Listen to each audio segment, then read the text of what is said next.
کتنا بڑا واقعات اور اسلام کی بہت بڑی بات اس کے اندر چھپی ہوئی ہے۔ اللہ کے رسول صلی اللہ علیہ وسلم نے جب مکہ میں اسلام کی تبلیغ کی، لوگوں کو بتایا کہ اسلام یہ سلامتی کا پیغام دیتا ہے اور اللہ صرف ایک ہے اور اسی کی عبادت کی جائے، یعنی کہ اللہ کے رسول صلی اللہ علیہ وسلم نے توحید کا پرچم لہرایا۔ تو بہت سارے لوگ تھے جو ایمان لائے اور انہوں نے بھی اللہ کے رسول صلی اللہ علیہ وسلم کی باتوں پر لبیک کہا، اور جس طرح حضور کرتے گئے ان لوگوں نے بھی ان کی باتوں کو اپنایا اور کیا، اور آج پوری دنیا میں وہ مشہور ہیں۔ اور کچھ لوگ ایسے ہوئے جو ان کی باتوں کو نہیں مانے، اور وہ لوگ بھی مشہور ہیں، لیکن دونوں کی کیٹیگری الگ الگ ہے۔ ان میں سے کچھ ایسے تھے جیسے کہ ابو جہل، ابو لہب، عتبہ، شیبہ، یہ بڑے بڑے کفار تھے جو ہمیشہ دن رات یہی پلاننگ کرتے تھے کہ کسی طرح ہم اس رسول کو معاذ اللہ ختم کر دیں، قتل کر دیں، یا دین اسلام کو مٹا دیں، یا پھر وہ لوگ کسی نہ کسی نقص کی تلاش میں رہتے تھے کہ ہم کو کوئی ایسی بات مل جائے جس کی وجہ سے ہم ان کا مذاق اڑائیں یا پھر اس کو ختم کر دیں۔ ایک بار ایسا ہوا، ابو لہب اور اس کے ساتھ میں کچھ اور کفار تھے، وہ مل کر کے پلاننگ کیے کہ چلو اگر یہ واقعی میں نبی صحیح میں ہے، اگر اللہ کا بھیجا ہوا رسول ہے، اگر اس کے اوپر کوئی آیتیں نازل ہوتی ہیں اور یہ اگر سچا ہے اور اللہ نے اگر اس کو اتنا طاقت اور پاور دیا ہوگا تو ضرور آج پتہ چل جائے گا۔ ابو لہب نے اپنے مٹھی میں کچھ کنکریوں کو رکھا اور مٹھی کو بند کر لیا، اور اپنے ساتھ میں اپنے اور کافروں کو لے کر کے آقا علیہ الصلوۃ والسلام کی بارگاہ میں پہنچا اور پوچھنے لگ گیا،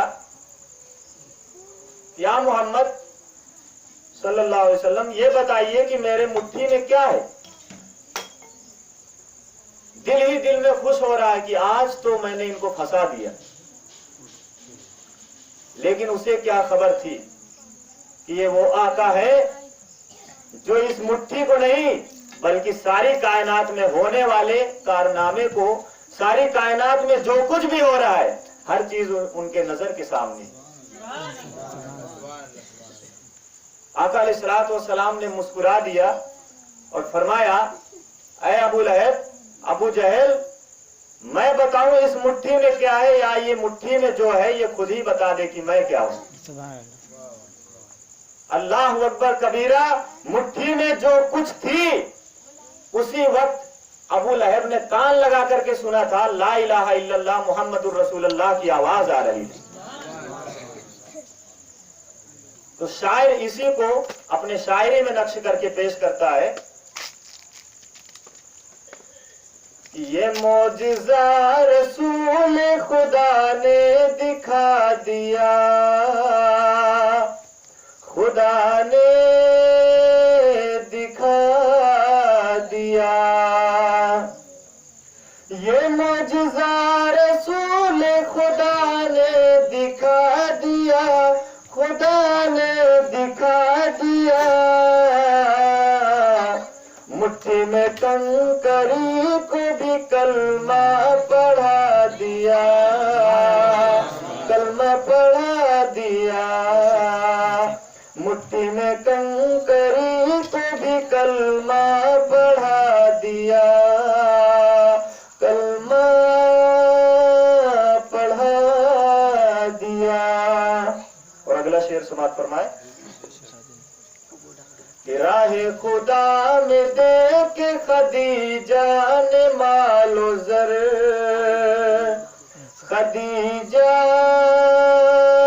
نے مال و زر، راہ خدا میں دیکھ خدیجہ نے مال و زر، خدیجہ نے مال و زر، کہ رائے خدا نے دے کے خدیجہ نے مال و زر، خدیجہ نے مال و زر، مکہ کے ہر غریب کا چولہا جلا دیا، چولہا جلا دیا، مکہ کے ہر غریب کا چولہا جلا دیا، چولہا جلا دیا۔ اور اگلا شعر بہت ہی پیارا ہے۔ اس دنیا میں اللہ نے بہت سارے لوگوں کو پیدا کیا ہے، مخلوق تو بہت ساری ہے، جیسے کہ قرآن پاک میں فرمایا کہ ہم نے انسان اور جنات کو اپنی عبادت کے لیے پیدا کیا ہے۔ اس کے علاوہ اور بھی بہت ساری مخلوق ہے، جیسے کہ فرشتے ہیں، ملائکہ ہیں۔ تو انسانوں میں سے بہت سارے الگ الگ طریقے کے لوگ ہیں اس دنیا میں۔ کچھ کو اللہ نے اتنا خوبصورت بنا دیا ہے کہ ان کے مقابلے میں کوئی نہیں۔ کچھ ایسے بھی ہیں جن کا کلر تھوڑا سا الگ ہے،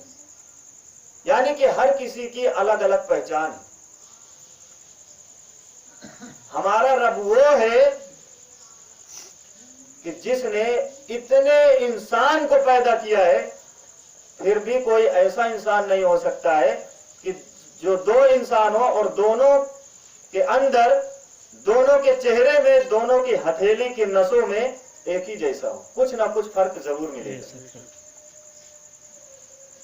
تو عزیزان ملت اسلامیہ، اس دنیا میں بہت طریقے کے لوگ ہیں۔ تو شاعر بتانا چاہتا ہے کہ آپ